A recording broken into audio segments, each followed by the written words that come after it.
Now today, we get back to the Merv, see if I can't get it started this time. I think I've narrowed down the problem, but before I get into that, I want to go ahead and do some wiring on this thing. Mainly the gauges, so I can see kind of what's going on while I'm starting the vehicle, so I can watch the voltage, the tach, that good stuff. So let's get to that. If we get done with that, then we'll head to the next problem.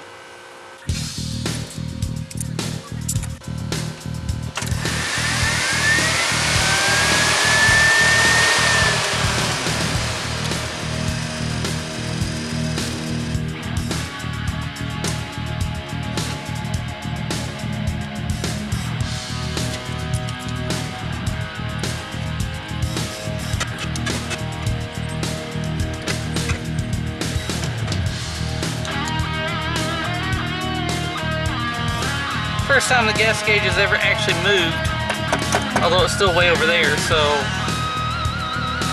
Alright, now that the wiring's done, well, for the most part, gauges work, show me what's going on. The only one that's not working accurately is the fuel gauge. No big deal. I bet that's just probably rust on the ground or something, because that frame's got some surface rust, so that'll probably take care of that. But since I got all that lined out so far, I can tinker with that a little bit later. But let me go ahead and pull the distributor out. I'm going to get number one, top dead center. I'm going to check, make sure got compression. Taking the spark plug out, put my finger on the hole until I get some compression coming up, pushing on my finger. That way I'll know where I'm at. And, well, let's go ahead and get that taken care of so I can pull out the old distributor.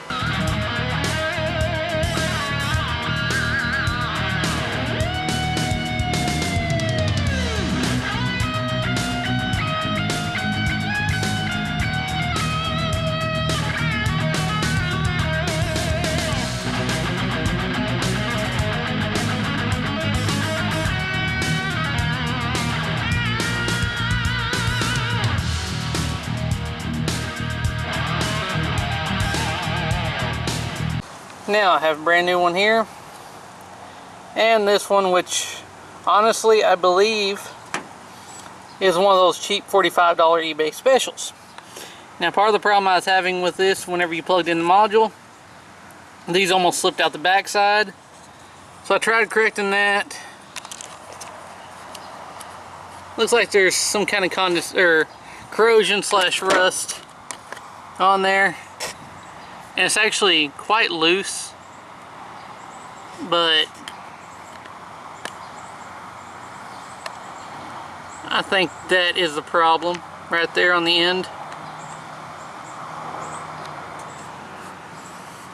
Whereas this one, everything is good so far. Everything looks better. In fact, there's less play in the shaft itself on this one. Whereas this one's supposed to be brand new, it's just got a lot of play. So, hopefully this one will work. And there's only one way to find out.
Alright, so Merv is trying to start, pour gas down the carburetor, and it'll try to start.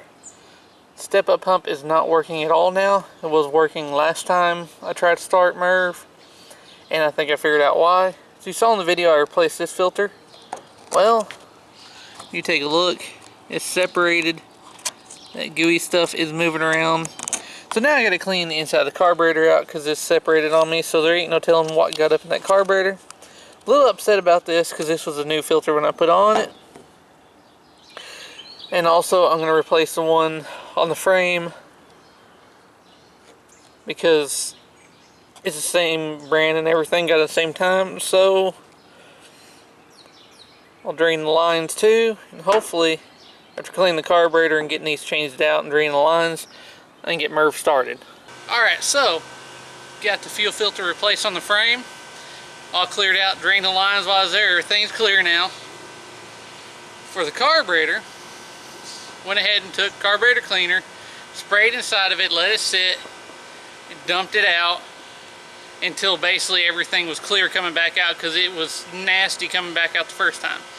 So it seems like that glue had deteriorated and got inside the carburetor. Now, I also went ahead with step-up pump and took that apart on the squirters on the carburetor, cleaned all that out, squirted it out with carburetor cleaner, and basically cleaned it until it started squirting again. So, now, let's see what's going to happen. I'm going to pour a little gas down the carburetor, at least try to get it a good jump start, see what happens, and hopefully this time it'll start. I know I'm going to have to play with the timing a little bit, but that's okay. I'm hoping it starts this time.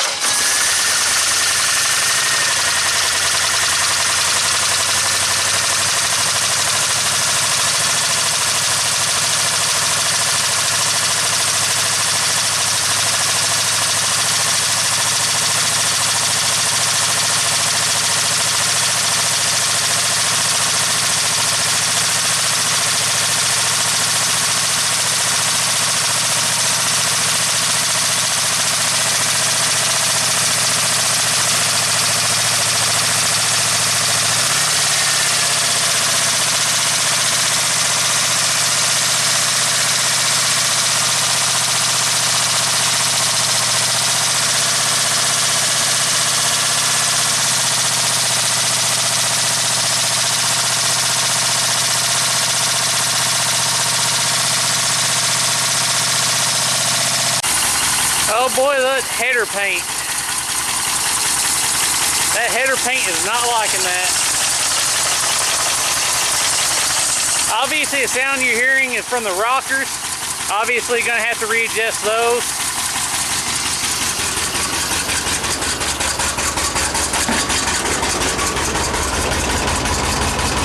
So idling a little high.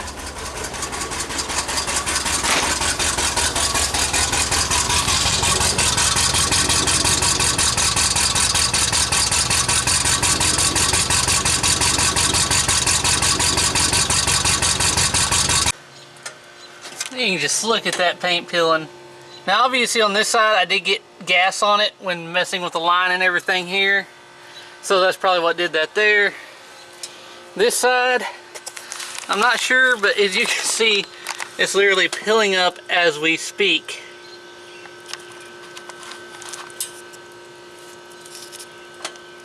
Not 100% sure why, but you know, I can always repaint that pretty easy up here up top. So, and I do got a hole I can hear in the exhaust pipe back there where I welded it just right after the reducer. So had to take care of that, but now that it's running, I can know everything to take care of everything, readjust the valves, all that good stuff. Alright, so finally Merv is running. Now it's not running the best, but you know what, still got to play with the timing, the carburetor, adjust the valves, that's the big thing, just to get it to run just right. So it's going to come down to here in a little bit, just some fine tuning on the engine, a little bit on the wiring, then I'm going to dig into the drive shaft and the rear end, and for the most part should be pretty well close to being done finally. I do got to touch up the exhaust a little bit where the leak is, as well as finish it out the rear. And I want to wait until I get a rear end in there and see if I want to lower it a little bit or not, see where I need to put the exhaust, you know, all that good stuff. So, it's getting there. The problem with obviously the fire was not a big deal. It turns out to be the magnetic pickup on the HEI, as you saw. And of course, the second problem, well, once I cleaned out the carburetor and saw that milky substance that looked like it was the glue from the filter, well, just got that out of the way. It is running, so at least that's finally fixed. So I can start it and do what I need to do. Now I do need some stiffer return springs on the throttle. Still got to attach the detent cable. I got the vacuum line down to the transmission.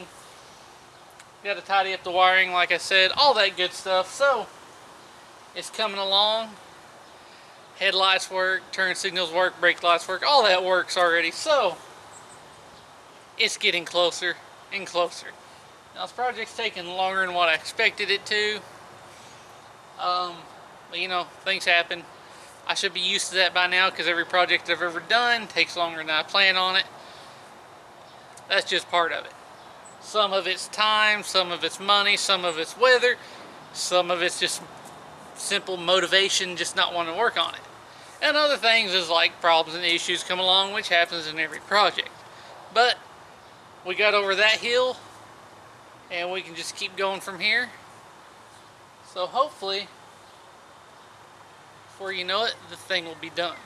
I hope you enjoyed this episode. And as always, thanks for watching.